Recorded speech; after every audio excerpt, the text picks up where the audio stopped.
Qui connaît une épée ici? Une épée. Qui connaît une épée? Qui connaît un bouclier? Vous savez à quoi ça sert un bouclier?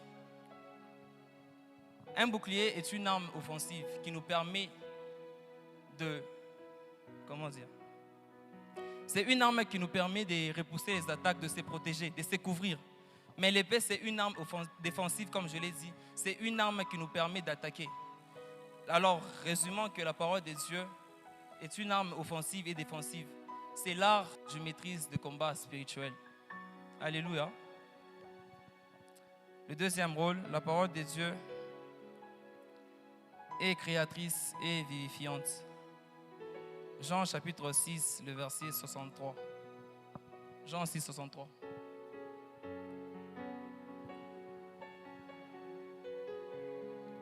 Jean 6, 63.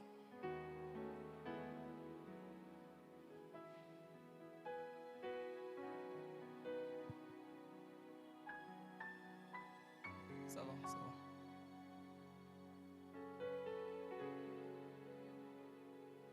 C'est l'esprit qui vivifie, la chair ne sert de rien. Les paroles que je vous ai dites sont esprit et vie. Les paroles que je vous ai dites sont esprit et vie. Vivifier par sa définition veut dire réanimer ou redonner la vie. Je donne un exemple.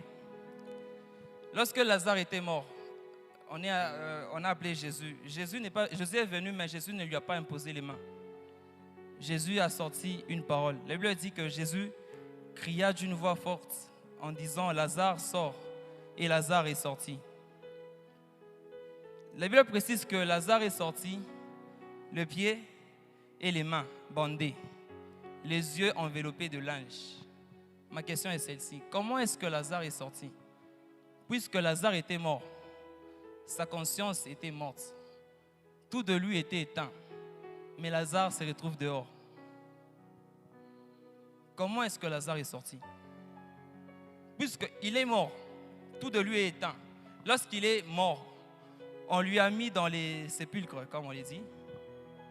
Il ne savait pas le chemin d'entrée ni le chemin de sortie. Mais Lazare s'est retrouvé dehors. Ma question est celle-ci. Comment est-ce que Lazare est sorti? Comment?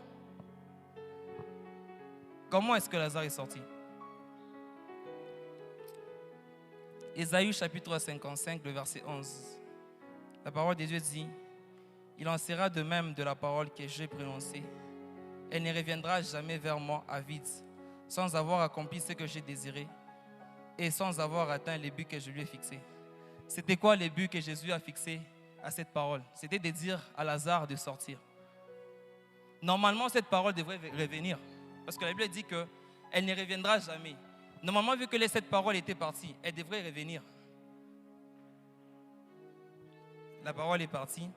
Lazare, Jésus m'a dit de sortir. Jésus m'a dit que tu dois sortir. Cette parole devrait faire quoi? Revenir.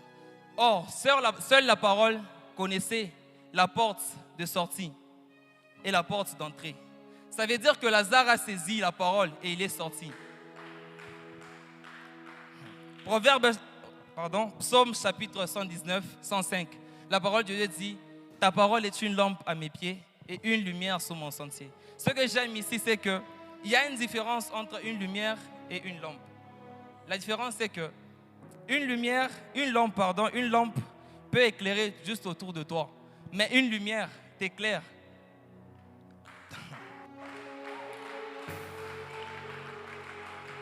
J'aimerais dire à une personne que la parole de Dieu a un pouvoir. Ça peut te montrer le chemin de succès, le chemin de la réussite. Dis-moi, donne-moi un bon amen. Donne-moi un bon amen. Oh.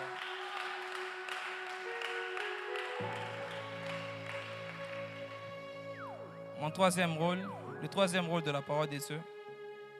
La parole de Dieu, elle est la clé d'un bonheur durable et toute réussite vraie.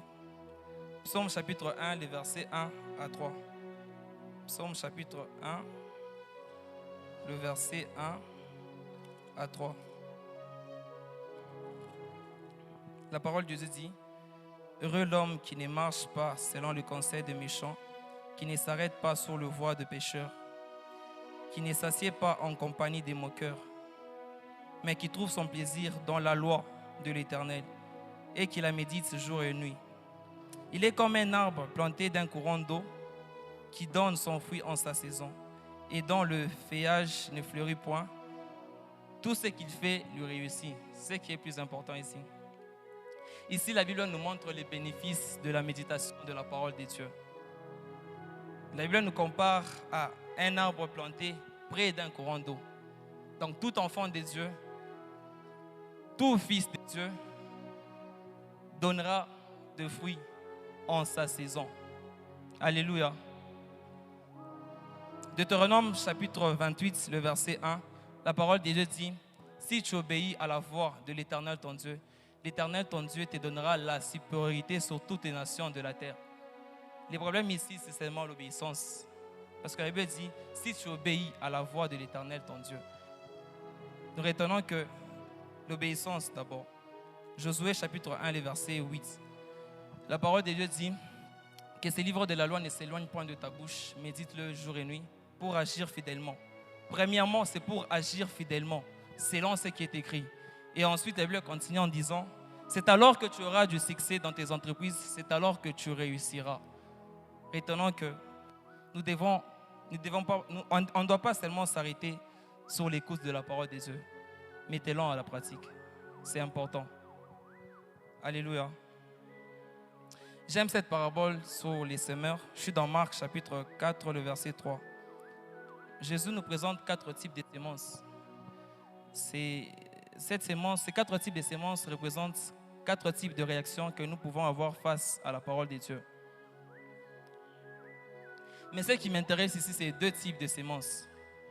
Il y a la deuxième semence, la semence qui tomba dans un endroit pierreux et qui ne donna point de fruits. Et la dernière semence qui tomba dans une bonne terre et qui donna des fruits. La deuxième semence représente ces personnes qui reçoivent la parole de Dieu, qui sont même édifiées, mais qui ne font rien pour trouver un appui sur cette parole.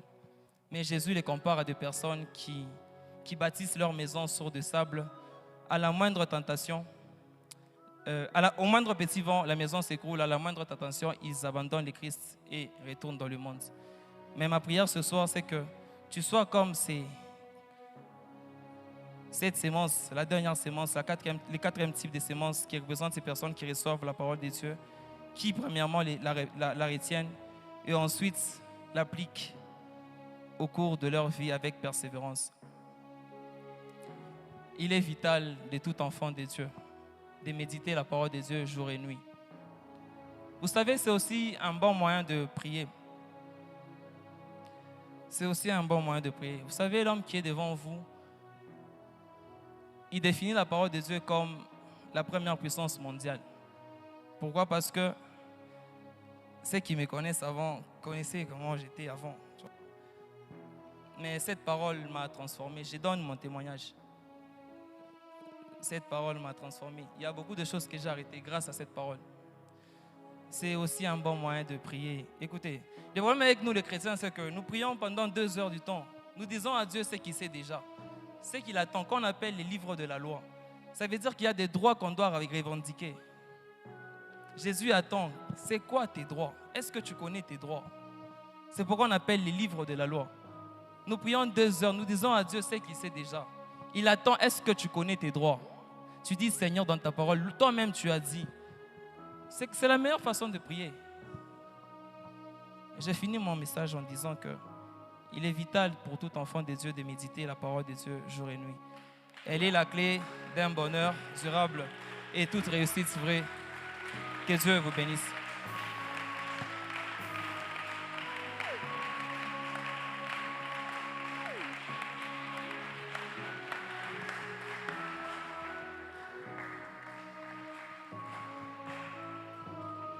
Est-ce qu'on peut encore acclamer la parole de Dieu?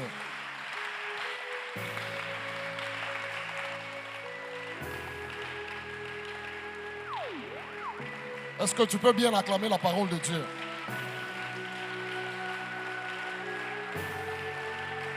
La puissance de la parole de Dieu. Alléluia, alléluia, alléluia. Que le nom de Dieu soit béni. Celui qui change les hommes, celui qui transforme de vie, celui qui nous amène à un autre niveau. Je peux croire à une génération des hommes et des femmes qui réussiront à cause de la parole de Dieu.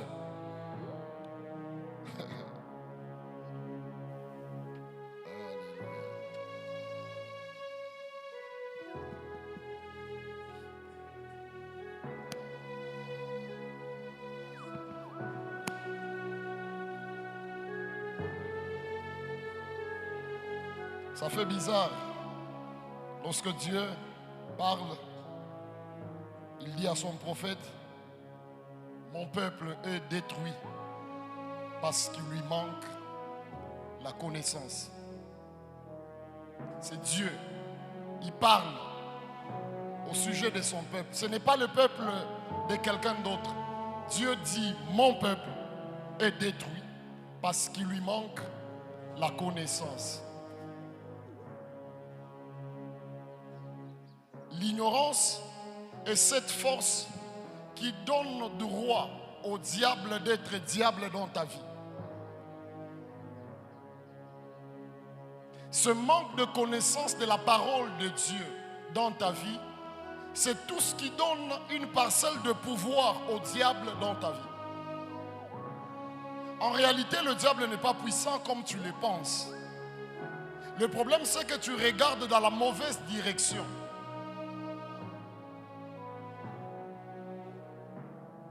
Et je peux comprendre que le diable, son premier combat, n'a que faire de nos argents, n'a que faire de nos mariages, n'a que faire de nos élévations. Son premier combat, c'est de créer le doute sur la parole de Dieu.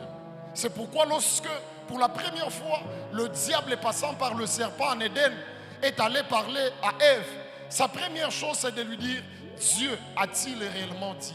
Il a sémé le doute sur la parole de Dieu dans la vie de ce premier couple. La parole de Dieu. Frères et sœurs, je ne cesse de le rappeler. Rappelez-vous de l'histoire de Jacob et son frère. Tout le combat de ce frère, c'est juste une question de la parole. Si vous posez la question à Ésaü, pourquoi tu veux tuer ton frère? Parce que la réalité, c'est que après la bénédiction d'Isaac sur Jacob, son frère voulait le tuer. Il a pris quelque chose. Mais si tu lui poses la question, Ésaü, ton frère a pris quoi? Il va te dire la parole de papa.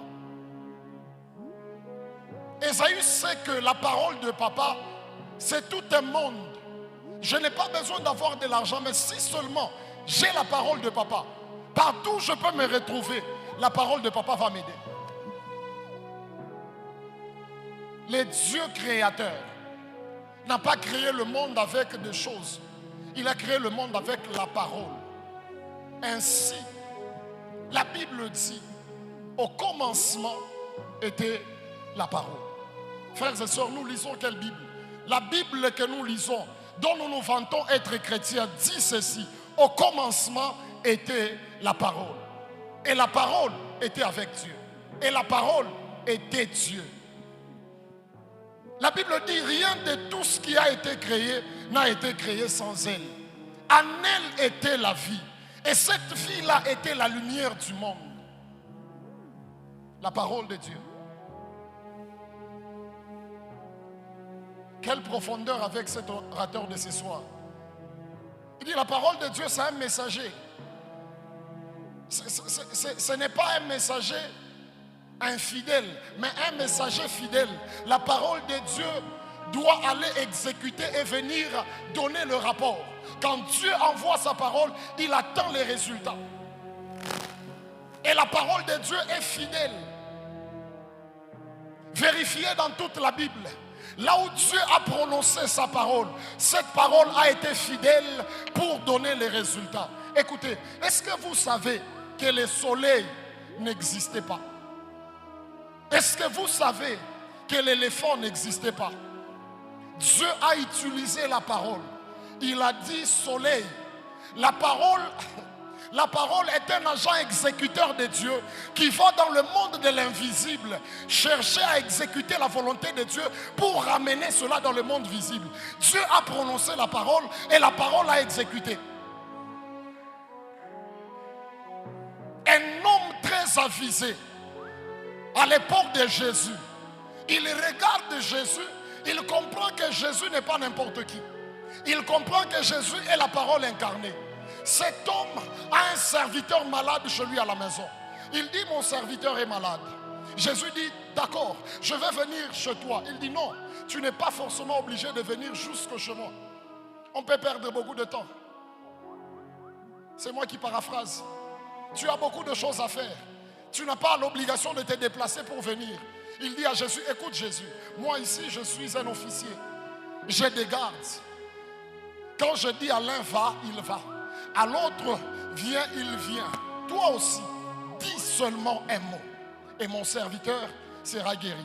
Cet homme avait une bonne révélation sur la personne de Jésus. Jésus le regarde, il dit, en Israël, je n'ai jamais vu une telle foi.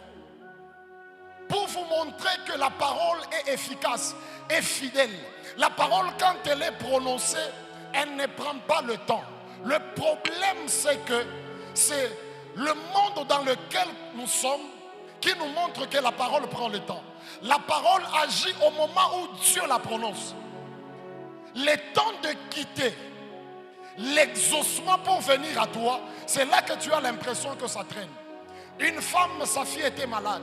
Jésus a prononcé une parole sur sa fille. J'aime l'un des évangiles, il dit ceci. Quand cette femme est rentrée chez elle, elle a posé la question, à quelle heure ma fille a été guérie? On lui a dit l'heure. Elle s'est rappelée que c'est au même moment que Jésus avait parlé.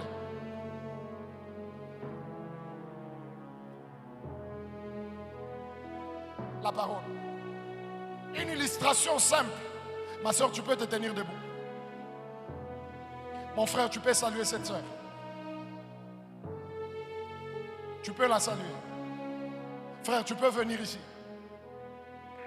Tu peux regarder devant. Je suis ici, je ne bouge pas. Ma parole est en train de donner des ordres et les choses sont en train de se faire. Vous croyez que ma parole est efficace plus que la parole de Dieu? Si moi je peux parler, les choses peuvent se faire. À combien plus forte raison Dieu? Pourquoi vous ne faites pas confiance à la parole de Dieu?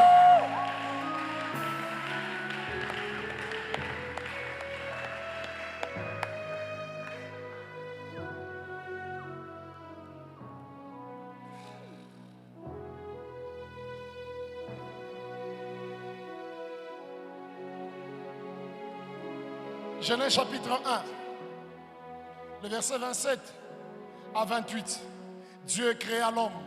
Il est créé à son image et à sa ressemblance. Verset 28. La Bible dit Dieu les bénit. Dis à ton voisin, Dieu les bénit. Dis à ton voisin, Dieu les bénit. Ah, dis-lui maintenant bien, Dieu me bénit.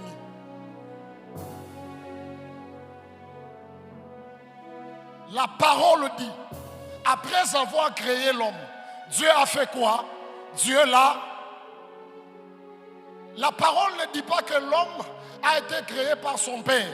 Adam n'avait pas de père. Adam n'avait pas de mère. La parole dit, quand Dieu les a créés, Dieu a fait quoi? Dieu les a bénis. Lisez toute votre Bible. Il n'y a pas un endroit où Dieu est revenu sur ça pour dire, j'ai fait une erreur, je vous maudis maintenant. Je suis en train de dire à quelqu'un, même après le péché d'Adam et Ève, Dieu n'a jamais maudit l'homme. Hein? Tu n'as pas compris. Dieu n'a jamais maudit l'homme. Dieu ne pouvait pas maudire l'homme. L'homme, c'était son image. Dieu a maudit les serpents. Dieu a puni l'homme, Dieu n'a pas maudit l'homme. C'est différent. Dieu n'a jamais dit que maintenant là, l'homme, tu es maudit. Ce qui veut dire, même après le péché d'Adam et Ève, la bénédiction de Dieu sur l'homme demeure. Dis à ton voisin, je suis béni. Je suis béni. Là, nous sommes dans l'Ancien Testament où Jésus-Christ n'est pas encore monté à la croix pour te sauver des liens de famille. tu es encore lié, mais la réalité spirituelle, c'est que tu es béni. Je voudrais faire sortir à quelqu'un dans la tête ce chose-là de lien. Que si même on dit que toute la famille est maudite, dis-leur que moi là, je suis béni. D'où tu sors ça? Ce n'est pas le président qui a dit. Donne-leur la Bible, dis-leur que la Bible dit, Dieu m'a béni. Et si la bénédiction d'Adam était limitée dans la nouvelle alliance, par la foi que nous avons en Jésus-Christ, nous avons des bénédictions qui ne sont pas calculables. La Bible dit nous sommes bénis de toutes les bénédictions spirituelles dans les lieux célestes. Est-ce qu'il y a quelqu'un qui est béni de toutes les bénédictions spirituelles ici?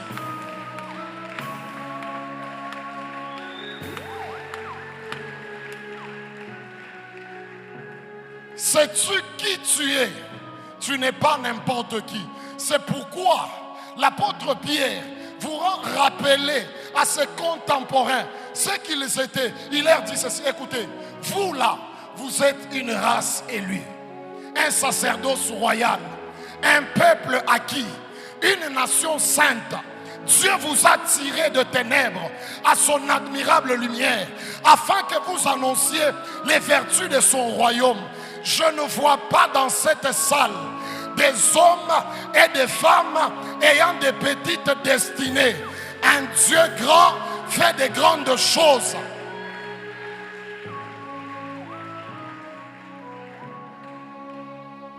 Dieu n'a que faire des origines. Dieu n'a que faire de ta formation académique. Le problème de Dieu, si tu es en alliance avec lui et que tu observais sa parole, Dieu te donnera de la prééminence sur celle de ta génération. Je prie le Seigneur que la parole de Dieu t'accorde de la vitesse au-dessus de tes égaux.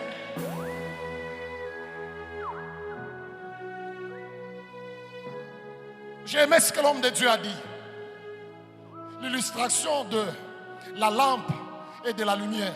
Frère, nous autres, nous ne sommes pas bornés. Nous voyons ce qui se passe autour de nous, mais nous voyons aussi loin que possible. Ah, ce n'est pas une histoire, non. On est encore jeune, on est en train d'essayer. Frère, il y a ceux-là qui essayent. Moi, dans ces choses, je n'essaye pas. Je sais jusqu'où je peux aller avec ces choses. Je sais jusqu'où il est en train de m'amener. Je ne parle pas d'abord des titres et des hommes.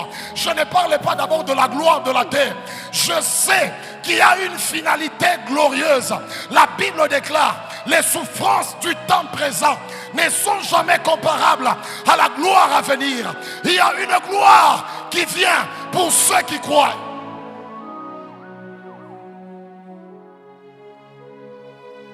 Vous pensez qu'on rêve les choses de la terre? Non, là on aura votre niveau. Si on pense seulement à l'argent, on aura votre niveau. Si on pense seulement au véhicule, on aura votre niveau. Nous savons que ces choses, elles sont importantes.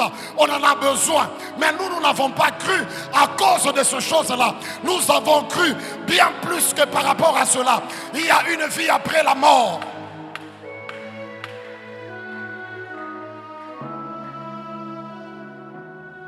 Et c'est là que la folie commence. C'est là que la folie intervient. Jeunes gens, vous passez votre temps pour rien. Non, non, non, non. Moi, je ne passe pas mon temps pour rien. L'affaire de Jésus, là, frère, c'est dans les cœurs. Écoutez, si vous êtes chrétien et que vous n'avez pas la joie dans votre cœur d'appartenir à Jésus, allez chercher celui qui vous avait prêché l'évangile. Dites-lui que tu m'as menti, tu ne m'as pas bien présenté Jésus. Si on t'avait bien présenté la personne de Jésus, on ne va pas te forcer de venir à l'église, on ne va pas te forcer de servir le Seigneur, parce que le travail que le Saint-Esprit va produire dans ton cœur, ça va te réveiller la nuit pour méditer la parole de Dieu, ça va te réveiller la nuit pour chercher le Seigneur, parce que ça se passe là.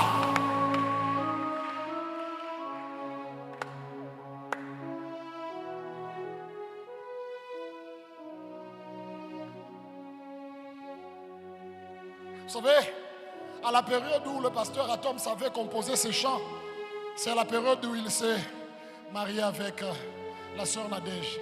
Les gens ont dit, c'est sûr, c'est un coup de l'amour charnel qui l'ont amené à chanter ces chants.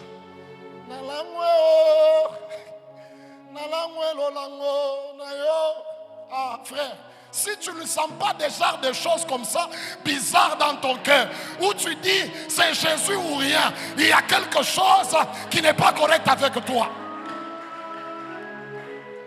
Frère, vous savez ce qui est bien dans ces choses? Il nous arrive de nous décourager.